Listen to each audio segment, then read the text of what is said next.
Hi, and welcome. Today we have Sean Smith. He is one of our global real estate advisors. He is one of our Austin advisors that his first year in real estate, he did over 25 million in sales, which is extremely impressive.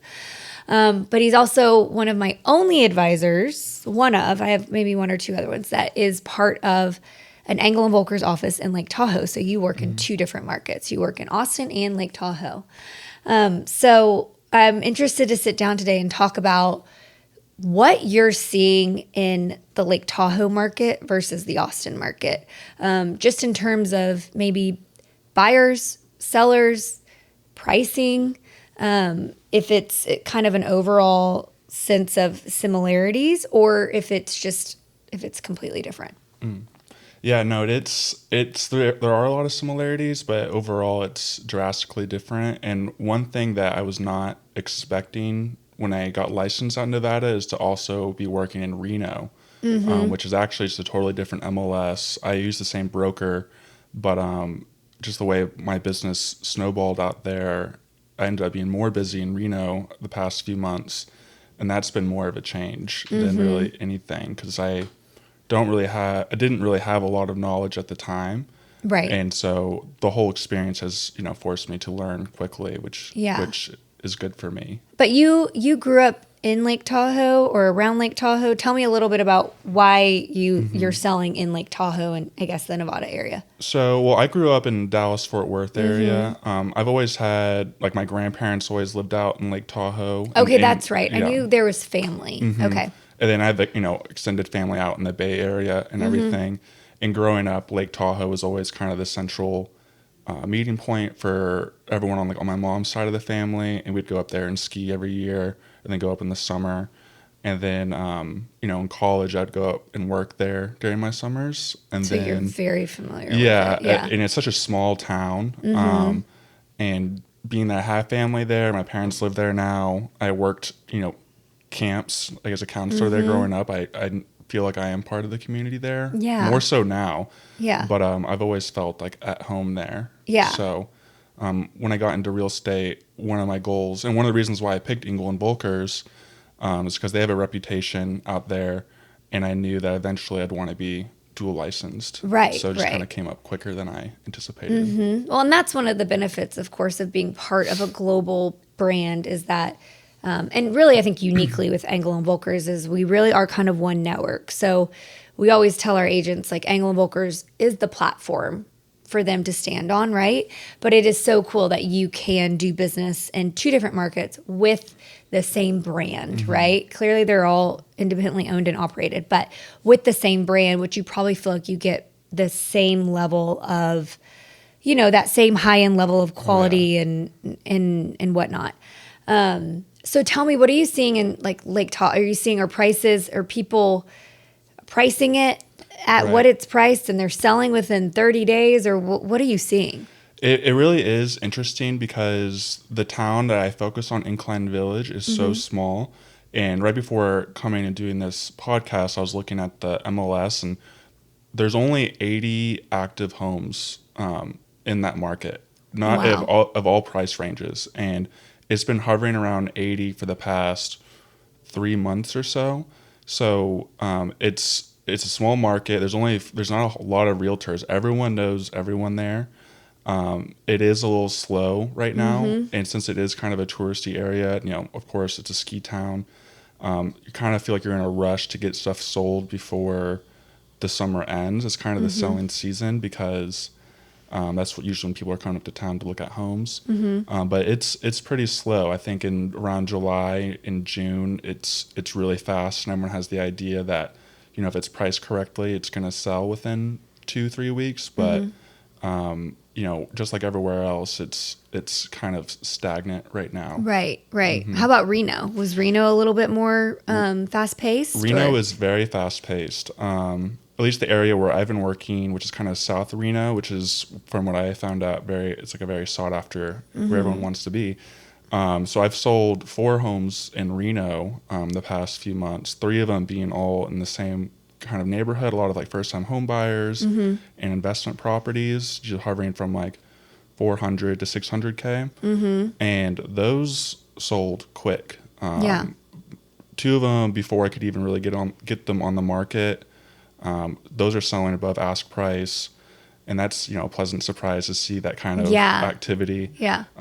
regardless of where it's at. But that has been like kind of the biggest surprise to me. So Reno is I think it's top 15 like best performing cities right now as far as real estate goes. Oh, wow. And I, when I got started, I always saw it as like Austin like 7 years ago. Yeah. So I think a lot of people, especially those who are looking for investment and commercial brokers, they're looking at Reno as like a long-term play. Yeah. So if you look back, you can kind of see the growth. Right. And I'm happy to be involved in it. In both of those places. Yeah. Lake Tahoe is beautiful too. And Reno is super fun. I love that you said Austin like 7 years ago without the casinos, Austin, right? I mean, we need casinos here now. But yeah, no, I think that's also like when you think of Reno as well, people just think of there's such an iconic, I think, what do I want to say? There's like an iconic like vision you get in your mind that you kind of pair it with. Yeah. And I think it's just it's a really fun city. It's just as weird as Austin, but like its own kind of weird. It's its own kind of weird for sure. And so so why don't you tell us a little bit about what you are kind of, working on right now? Aren't you really are a good, I would say you're probably one of my agents that is more of a specialist in Lake Austin properties.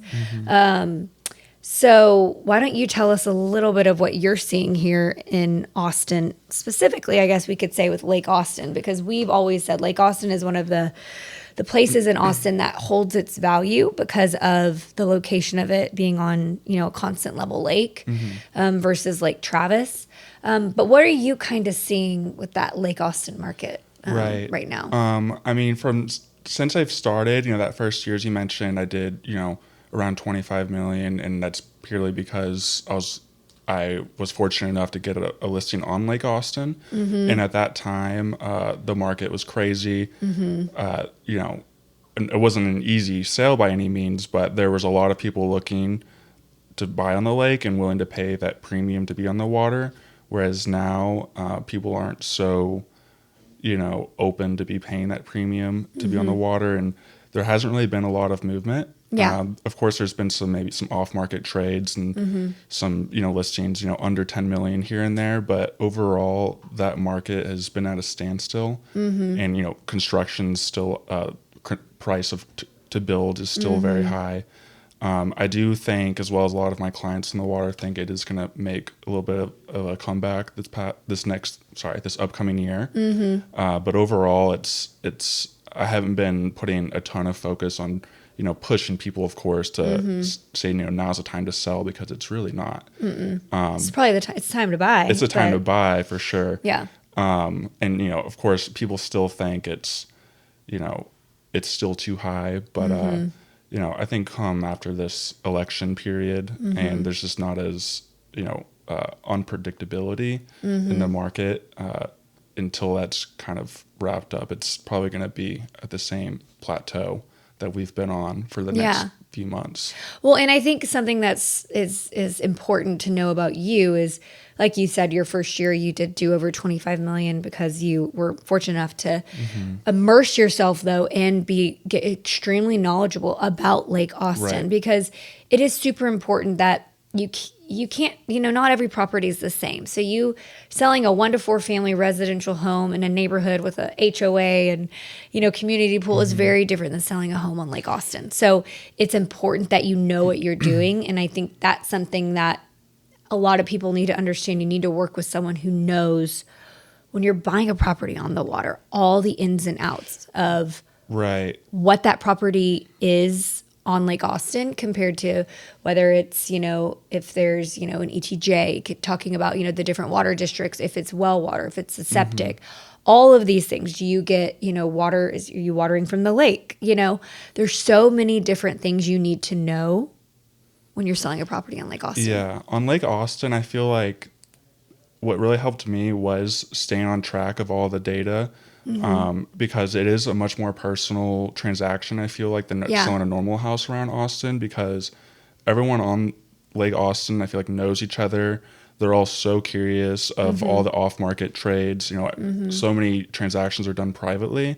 Yeah. And if you have knowledge of those, off-market, transactions, it really takes you a long way as far as being, knowledgeable and having, credibility as far as, speaking to your, prospects on the lake, and just being realistic as far as, hey, like, yeah, sure, maybe you want 40 million, which, a lot of people want 40 million for their home on Lake Austin, but it's not going to sell for more than 23 million, Right. which sounds so crazy to say, It does, but doesn't it? there really is, people really are that far apart as far as what they believe and what's realistic. But of course, some people will list it at 40 and then it just sits there for, X amount of time. But I think just knowing the data, having connections with say an appraiser, and just staying on top of it all and being resourceful to your clients on the water, and just, staying top of mind, has really helped. And there's people I connected with my first 2-3 months practicing real estate. We haven't done any business together, but we've been in touch, and I know that when the time comes, I'll be, top of mind. Right. So, and that's really what I'm just aiming for, just building rapport and, being there when the time comes. Well, yeah, of course. And of course, immersing yourself with all the data, which is great. And the other thing that I think important people to understand is, Lake Austin, there's not a ton of building opportunities left on Right. Lake Austin. So, you kind of have to look at some of that. It kind of does make the property a little more valuable. But yeah, it's definitely an interesting time in real estate right now. And I think all markets across the board, some markets are definitely better than others, but I always like to tell people, I think we're getting back to more of a healthy market. You know what I mean? That COVID market was not realistic, Right. and it was not a healthy market. This is where we're going to see things hopefully stabilize a little bit. But it's really interesting to get your take, since you have worked in a completely different state and market recently compared to, what Austin market is like right now. So I really appreciate it. Thank you for the time today. Yeah. And it's always nice to kind of hear other people's, input on where we're at right now. But you are like probably the third or fourth person who said, after this election, we'll see how things go. Yeah, I think it is kind of just one of those go-to, as just plain realtor, just like, Yeah. election year, oh, rates, they're coming, just Yeah. kind of Well, going even to the Brandon default said the bag. same thing. He said, you get the reports. So everything happens, which this is actually kind of news to me. Between the end of October and November 8th, inflation reports come out, job reports come out, the mortgage reports come out, and then, of course, the election. Yeah. So I thought that was a super interesting, that is why those weeks, I don't know if it's just the election, but I Yeah. think it's all of that consumer confidence. Yeah, there's just so much uncertainty Yeah. recently, and no one likes to, be in an uncertain market. So, Right. and just kind of going back to the Lake Austin and Lake Tahoe thing is, I always find it interesting when I go out there and it's a small community, and I compare the prices for, say, waterfront on Lake Tahoe, North Lake Tahoe, which is, kind of a more expensive, I guess, Yeah. side of the lake, versus Lake Austin. And they're like the same prices, I which know. is, I mean, hey, I'm going to be in Austin forever. I would, of course, the ultimate dream goal is to have a place on Lake Austin, but just to think that it's the same price as a home on Lake Tahoe just blows my mind. Yeah. And that's just kind of is a telltale sign, like there's still some correction to do. Yeah. And hopefully we can find some kind of equilibrium in the next few months, as far as, hopefully we can get the momentum going back in Austin. I just think things are priced too high and Yeah. unrealistic. Oh, yeah. So, I'm totally with you. Well, thank you, Sean. I appreciate it. We always love sitting down and talking to our advisors, because I think it's important for Austin, the people in Austin, to get to know who we have as a brokerage, and how important it is for us to, highlight how incredible our advisors are, because that's what we are. We're advisors. We are here to advise you on helping make the best decision possible when purchasing a home. So thank you for sitting with us today. Yeah, of I course. appreciate it. And that's all we got. thank Thanks. you. Hey, I'm Brandon Sparks with Nautilus Lending, based right here in Central Texas. We're a full-service mortgage operation and brokerage, serving Greater Texas as well as Florida and Tennessee. One of the greatest things about our shop is our ability to facilitate creative financing. What that means is that anything legally possible, we can get it funded. You want to find out more? Reach out to us, www.nautiluslending.com. That's www.nautiluslending.com.